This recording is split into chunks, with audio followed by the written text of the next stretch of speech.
What's going on, everyone? Jeremy here from The Quartering, and Marvel just keeps hiring the weirdest people to run their shows. Now, there was a lot of new news coming out of Marvel and Disney over the weekend with the D23 Expo, but an interesting side note out of the Miss Marvel showrunner, which, by the way, I'm very excited for. Miss Marvel is undoubtedly going to be a hilarious wheelbarrow full of laughs for everyone involved, and probably will lead to the installation of a skylight in my brie shed. But the person they hired to run it, Bisha K. Ali, has a interesting past, and for whatever reason, Marvel seems, I don't know, committed to hiring insane nut jobs. Not that long ago, they just hired, if you remember, somebody who works for Overwatch, Blizzard right now, Alyssa Wong, who had publicly called Marvel's editor-in-chief the R word. Marvel Comics hired Overwatch writer Alyssa Wong after she personally called Marvel editor-in-chief C.B. Cebulski the R word. In October previews, Marvel Comics revealed Overwatch writer and Nebula Award winner Alyssa Wong to write Future Fight Firsts, a book that no one's going to read anyway. As we documented in November of 2017, Wong attacked C.B. Cebulski and called him horrible names after he revealed that he had written under a Japanese pen name. Not only that, her Twitter was full of all sorts of crazy things. She was even alleged to have written this horrible tweet about Stan Lee, but no archives of that ever surfaced, so we couldn't really pin it on her. But yes, just another social justice-minded person first and creative second, so I'm sure that her work will be forgettable. Now, Disney Plus announced this past weekend that Miss Marvel would get a live-action Disney Plus series. By the way, Miss Marvel will be, as far as they're saying, the first Muslim superhero. Yay, can't wait. You know, this is a very important character trait, obviously, in your superheroes. The future of the MCU may just be getting its start on Disney Plus. The streaming service will likely be the test kitchen of sorts for new Marvel comic characters who may transition onto the big screen. I'm sure this is the case.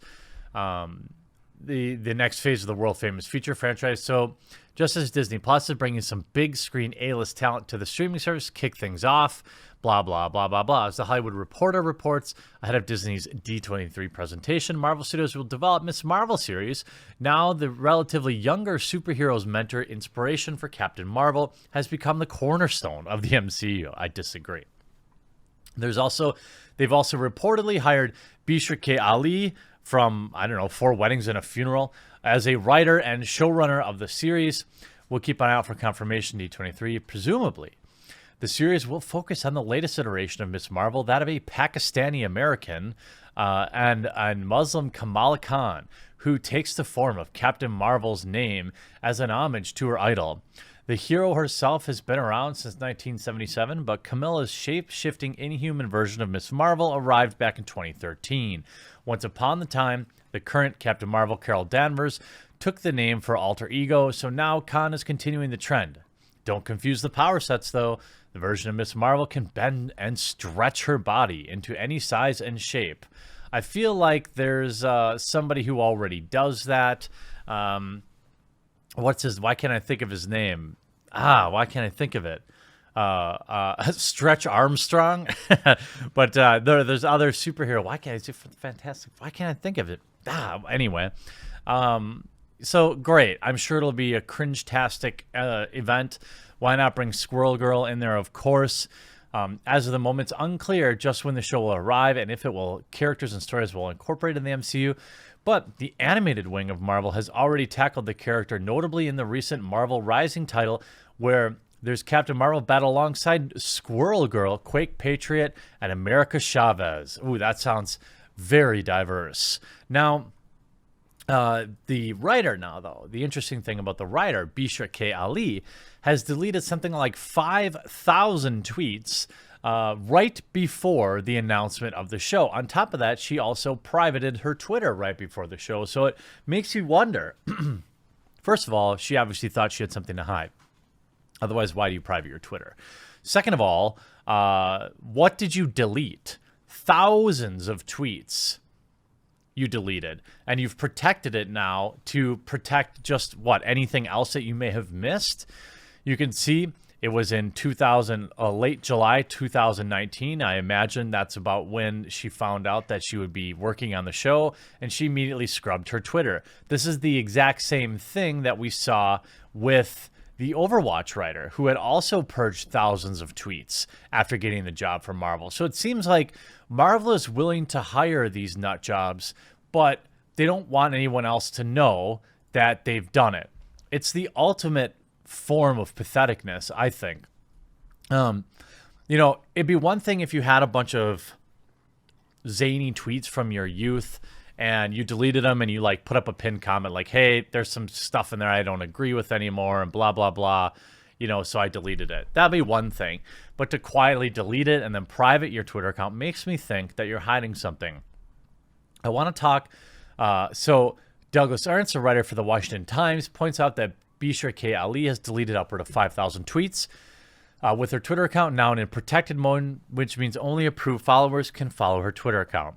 I want to talk about how Miss Ali, the showrunner for Miss Marvel Disney Plus, she is like in the movies where people get caught, the politicians are corrupt businessmen or whatever, they've got to burn the evidence. They've got to shred the evidence. They've got to do whatever they have to do to put it all down the Orwellian memory hole.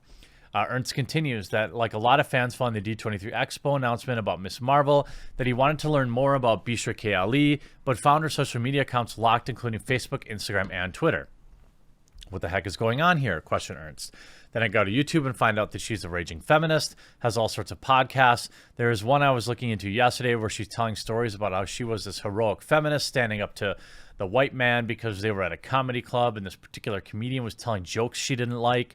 So she had to have an outburst on him and swearing at him just so that made her day, that made her week.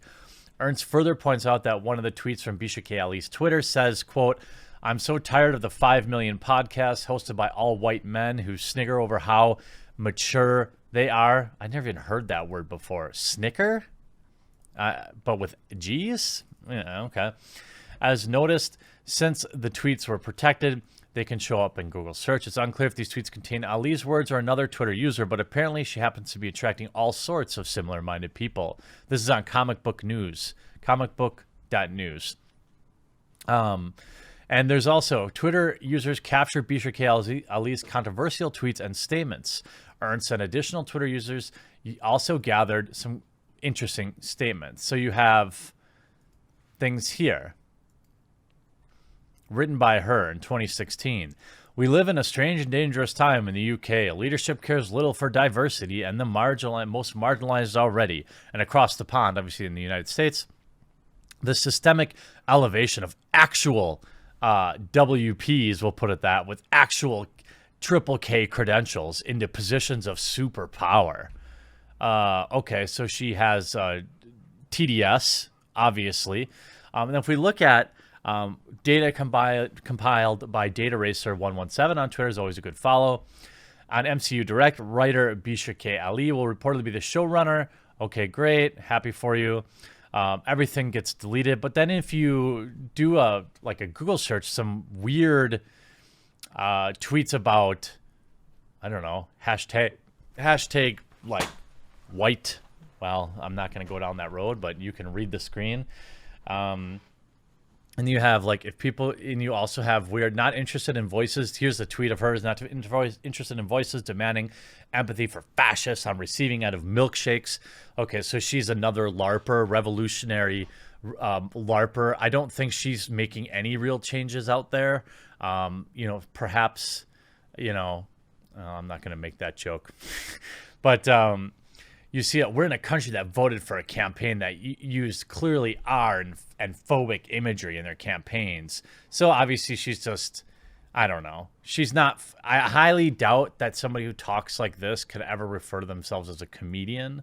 And you see all sorts of people replying to her. Yeah, but all the white people. Sorry about white people.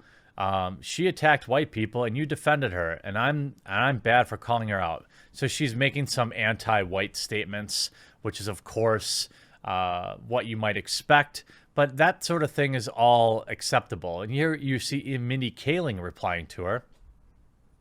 I think that the only natural solution is an all-white cast terrorized by all-white zombies. I'm not sure what that's in reference to because she has deleted it. But it's obviously about something about white folks, and all these people replying, sorry about the white people are so weird, invasive, low-key wanting to start preaching.